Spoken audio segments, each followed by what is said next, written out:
Bonjour à tous et bienvenue dans cette nouvelle vidéo de ma chaîne YouTube, dans ce modeste petit décor que j'ai moi-même créé pour l'occasion. Alors pour une fois, j'ai décidé de faire une vidéo différente de ce que j'ai l'habitude de faire. Elle va être un peu plus culturelle puisqu'il s'agira d'aborder 13 thèmes liés au folklore de Noël, car je suis sûr que vous êtes nombreux déjà à préparer cette fête. Alors je vais vous lire des passages d'un livre dont je vous mentionnerai toutes les références en bas de cette vidéo. Alors parmi les folklores liés à Noël, il y a bien évidemment les quêtes. Ça va être notre première partie.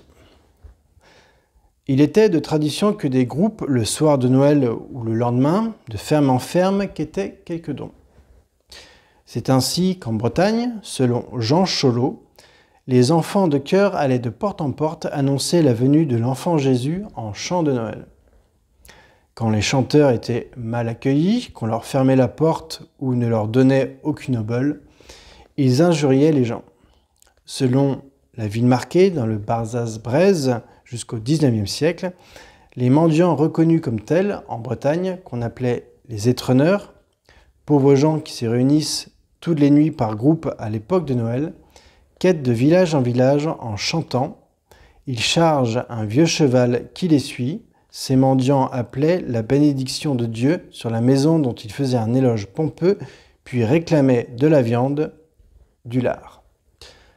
En 1907, dans la région de Ploërmel, quand le soir arrivait, des enfants réunis par petits groupes de 3 ou 4, de porte en porte, éclairés par une bougie que tenait le chef de la bande, demandaient à la maîtresse de maison « Faut-il chanter Noël ?» Si la réponse était affirmative, ils entonnaient des couplets, puis avoir reçu quelques sous, ils s'en allaient à une autre porte pour répéter la même chanson. Toutefois, à l'emballe, les quêteurs, las d'attendre un don qui ne venait pas assez vite, chantaient « Si vous ne voulez rien nous donner, donnez-nous la servante !»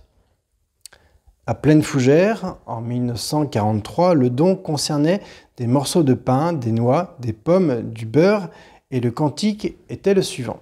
« Un petit morceau de galette et un petit quart de beurre, ou j'allons chier sur votre construit. » Toujours selon la ville marquée, dans les Côtes du Nord, d'Armor, à Pabu, les enfants quêtaient et en cas de refus criaient « Que la vieille tombe de la cheminée !» et se casse le cou. À Gouarec, au XIXe siècle, le cantique était le suivant. Nous voyons par le trou de la clé le derrière du maître couché dans son lit. S'il ne nous donne pas un morceau de lard, nous emmènerons sa femme et la jetterons sur l'échine du toit.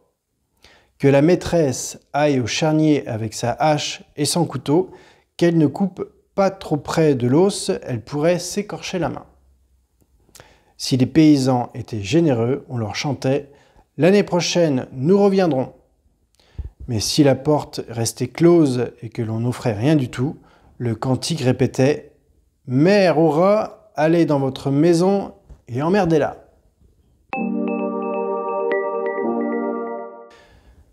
Le deuxième thème concernant le folklore lié à Noël va concerner les étrennes. Ça va être notre deuxième partie.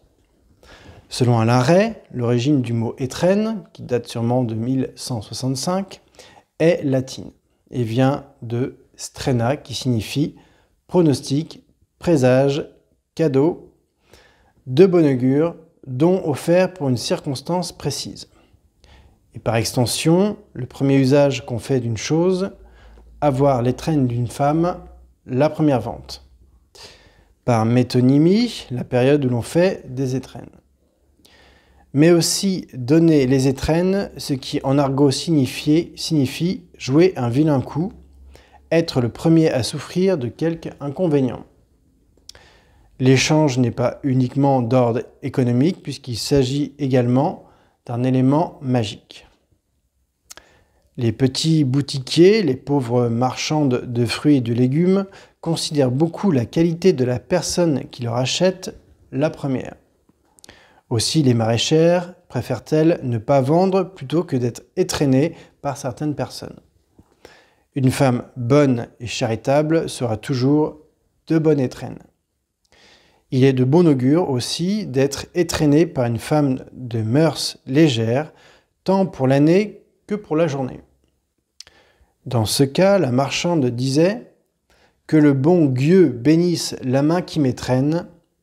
J'ai entendu dire aussi que de bonnes étrennes était le jeune homme qui avait fait l'amour pendant la nuit. Le troisième thème folklorique lié à Noël va concerner les chansons de Noël.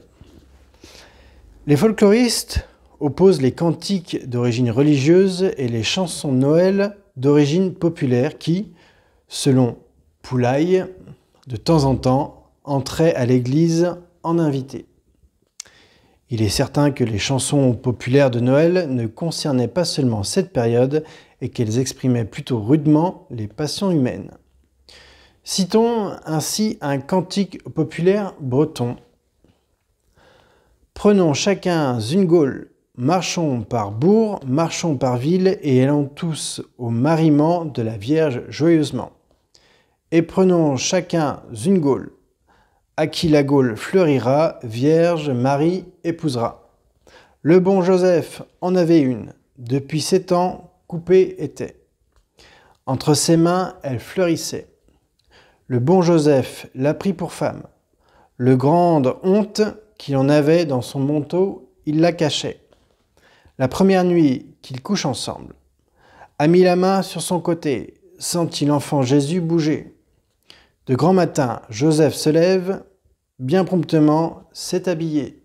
Vierge Marie a délaissé. Dans son chemin rencontre un ange qui l'a si bien reconsolé que le bon Joseph s'en est allé. Le quatrième thème folklorique lié à Noël va concerner l'arbre de Noël.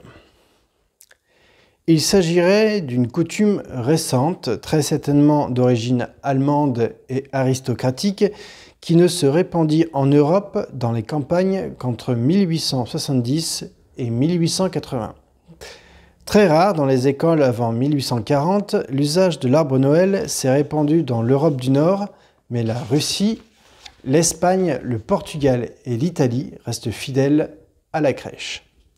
C'est par l'Alsace que l'arbre de Noël s'est répandu en France. Il existe certainement des croyances magiques liées au solstice d'hiver dans l'utilisation des branches de sapin du fait d'un feuillage persistant et accentué par le choix de l'emplacement des branches. L'arbre de Noël serait dérivé de l'arbre du paradis des mystères du Moyen-Âge. Cet arbre du paradis ou arbre de la connaissance aurait servi à fabriquer la croix. Il est, sous la forme d'un pommier, au centre des représentations mettant en relation la tentation et la rédemption, comme dans le paradis perdu originel. Le lien entre Noël et la lumière est connu depuis le XVe siècle. Les romans de la Table ronde faisaient déjà état d'un arbre surnaturel tout couvert de lumière. Des bougies sont installées dans les maisons, les étables et dans les arbres, et dans l'arbre de Noël. La jonction de la verdure et de la lumière s'est généralisée lentement.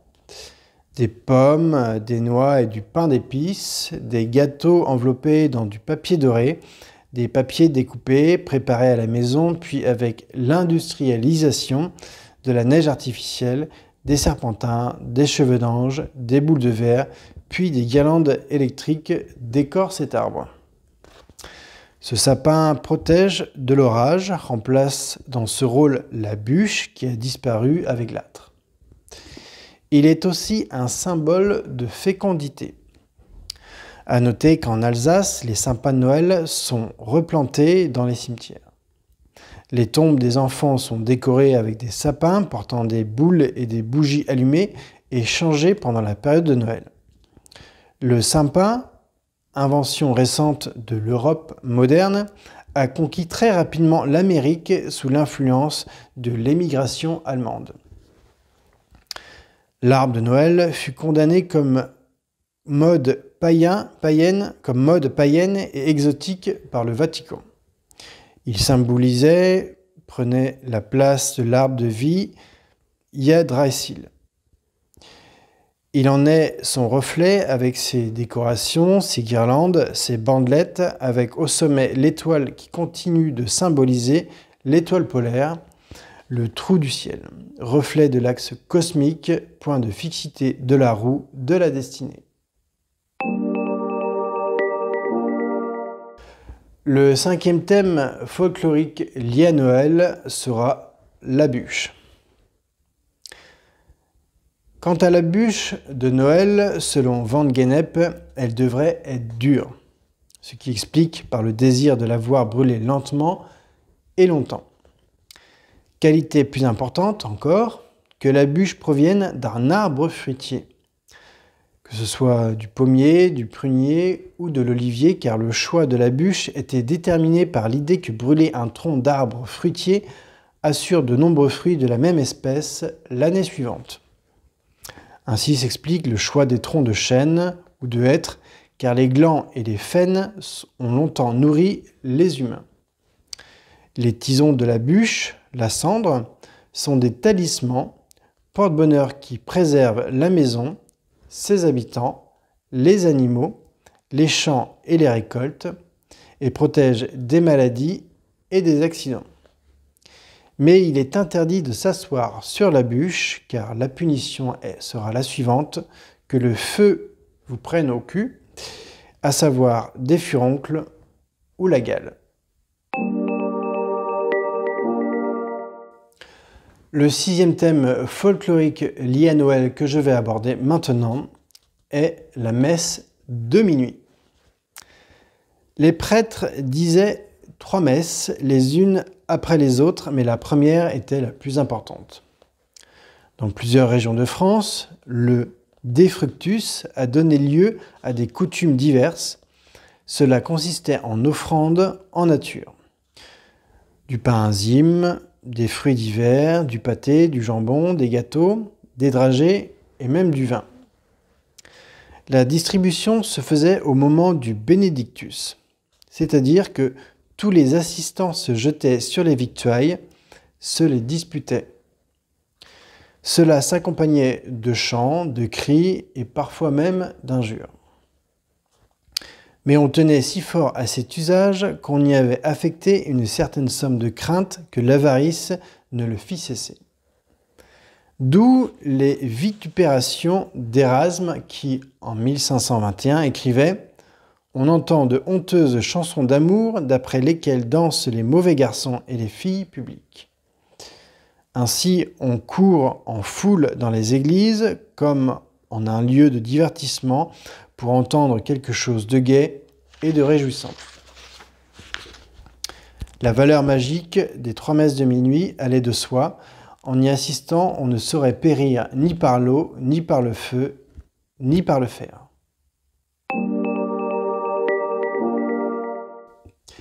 Le 7e thème folklorique lié à Noël que je vais aborder maintenant est la crèche de Noël. Quant à la crèche de Noël construite pour l'édification des foules, il faut rajouter en contrepoint qu'elle donnait lieu à des spectacles d'1 heure durant laquelle on brocardait concitoyens et notables. Ces mystères profanes quittèrent les églises pour la place publique car frappés d'interdiction par le Parlement de Paris en 1548. Privé de théâtre, le peuple reporta sa verve sur les chansons de Noël.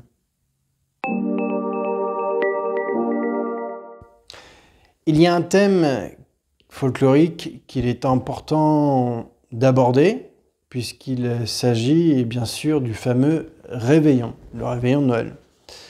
Alors le réveillon est un nom masculin issu du latin vigilare, qui veut dire être vigilant, être tiré du sommeil. Il se dit d'un repas pris tard dans la nuit de Noël, et par extension la fête elle-même. Au XVIIIe siècle, il s'emploie pour signifier gifle. Ce repas est destiné à renforcer le sentiment de cohésion familiale. Il concerne tous les membres de la famille, les personnes à qui l'on doit du respect ou envers qui l'on a des obligations comme les parrains ou les marraines. Cela s'appelle passer les fêtes ensemble. Mais une place doit être réservée pour l'étranger. Il est assez remarquable que chez les pauvres ou chez les riches, les mets sont quasiment les mêmes. Il s'agit du gibier, de la dinde, etc. À la valeur alimentaire, des plats s'ajoutent toujours une valeur magique. C'est ainsi que les gâteaux de Noël devaient comporter de nombreux petits coins. Leur forme anguleuse protégeait des maléfices et des sorciers. Dans certaines régions de France, il était même nécessaire, pour le réveillon, de tuer un chat noir, de le geler et ensuite de le manger. Pas très ragoûtant. Il est probable d'ailleurs que dans des temps plus anciens, il convenait de cuire vivant dans une marmite un chat noir. Inutile de rajouter que le chat noir, depuis toujours, symbolise le malheur. Et bien sûr, il y a un thème folklorique abordé concernant Noël. Il s'agit des animaux. C'est notre 9e thème. Les animaux domestiques ont toujours été associés aux fêtes de Noël. Dans la journée du 24 décembre, les écuries étaient nettoyées avec plus d'attention que d'habitude. Le bétail recevait une litière plus propre afin de le prémunir contre le mal des pattes. Le réveillon des animaux était général, ils participaient à la liesse et on leur faisait faire ripaille dans l'écurie, le poulailler ou le colombier. Durant la nuit de Noël, assez souvent, les animaux parlaient. Il convenait de ne pas tenter de savoir de quoi il s'agissait car ces animaux prédisaient la date de la mort prochaine de leur maître. Alors bien sûr, dans tous les folklores, et notamment celui de Noël, il y a un thème qui parlera sûrement à beaucoup de personnes, puisqu'il s'agira de dictons et des présages météorologiques. C'est donc notre 10e thème. Le temps du jour de Noël et des 11 jours qui le suivent annonce le temps qui dominera dans chacun des 12 mois de l'année. Le nombre et l'épaisseur des enveloppes des oignons permettent de prévoir la rigueur de l'hiver, c'est ce que dit le folklore. Le sacrifice d'un animal, comme lors des aruspices des anciens romains, peut laisser deviner en fonction de la qualité des organes le temps futur. En Bretagne, un ciel étoilé pendant la messe de minuit ou un rayon de soleil entre deux messes annonçait une bonne récolte de pommes, tandis qu'une messe de minuit noire était signe de blé noir. Si la nuit est claire, l'année enrichira le laboureur, venteuse, elle enrichira le vigneron. Alors il y a un thème qui revient souvent, notamment dans les fêtes et dans le folklore, notamment lié à Noël. Il s'agit d'un thème lié à la mort, et ce sera les revenants, ce sera notre 11e thème. Les défunts participaient à la joie, ils buvaient et mangeaient. En Bretagne, la Société des morts, ou Anaon, organisée comme celle des vivants, voit ses membres qui habituellement vivent dans les cimetières se donner rendez-vous le jour de Noël et défiler sur les routes par longues processions. Je cite. Ils chantent avec des voix douces et légères le cantique de la nativité. On croirait à les entendre que ce sont les feuilles des peupliers qui bruissent. À leur tête marche le fantôme d'un vieux prêtre aux cheveux bouclés, blanc comme neige, au corps un peu voûté. Derrière le prêtre vient un petit enfant de chœur qui fait tinter une minuscule clochette. La foule suit sur 2 rangs. Chaque mort tient un cierge allumé dont la flamme ne vacille pas, même au vent. On s'achemine de la sorte vers quelques chapelles abandonnées et en ruine où on ne se célèbre plus d'autres messes que celles des âmes défuntes. Fin de citation. Les cloches des villes englouties se font entendre. Les noyés aussi processionnent à la surface de la mer. Souvestre rappelle la légende suivante appelée la messe des âmes. Par une nuit de Noël, un recteur de Ploërmel reçut la visite d'étranges pénitents qu'il suivit dans une chapelle en ruine où il dit la messe. Au cours de l'office, ceux-ci se débarrassèrent de leurs suaires et apparurent comme d'affreux squelettes, et au moment de la consécration, un chœur de voix douce retentit. Les squelettes se changèrent en figures éblouissantes. À la fin de la messe, la chapelle était vide et une traînée lumineuse montait de la chapelle vers le ciel.